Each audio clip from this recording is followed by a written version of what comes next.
And to speak about this, the passing of the AmaZulu Queen's death, Queen Regent's death, we're joined now by the cultural expert from the University of KwaZulu-Natal, Dr. Gugu Mazibuko. Dr. Mazibuko, a very good evening to you. Thank you once again for taking the time to speak to us. No doubt a surprise, but a blow to two royal houses. Good evening. Yes, the unexpected passing of the Regent Queen of AmaZulu, barely a month after the passing of the King, has taken the entire nation by surprise and left everyone in shock and sadness.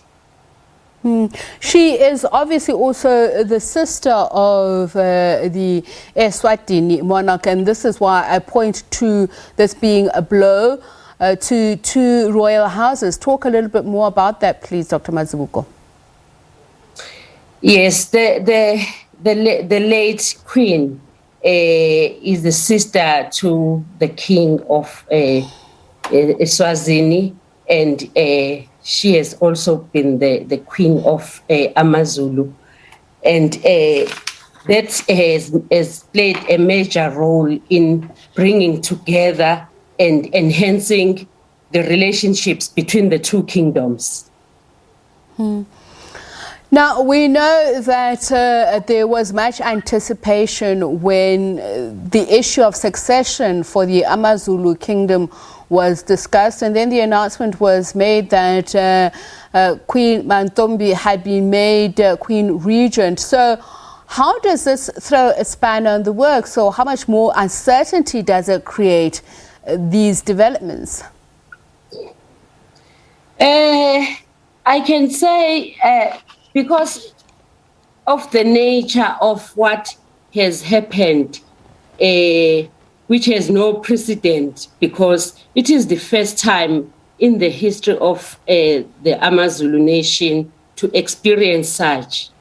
Therefore, it's not easy to think what is going to happen, what is the next announcement that will be made by the nation's Prime Minister. However, we are giving the royal family some space to deal with this shock, to deal with this entire tragedy, and then they come back to us as the nation and make the announcement. We cannot dictate to them, we cannot think, we cannot assume what the next successor would be. And this is exactly why we're asking you, Dr. Mazibuko, as I hear you say it is unprecedented, but what kind of consultations would then be taking place? We know that Queen Dlamini Zulu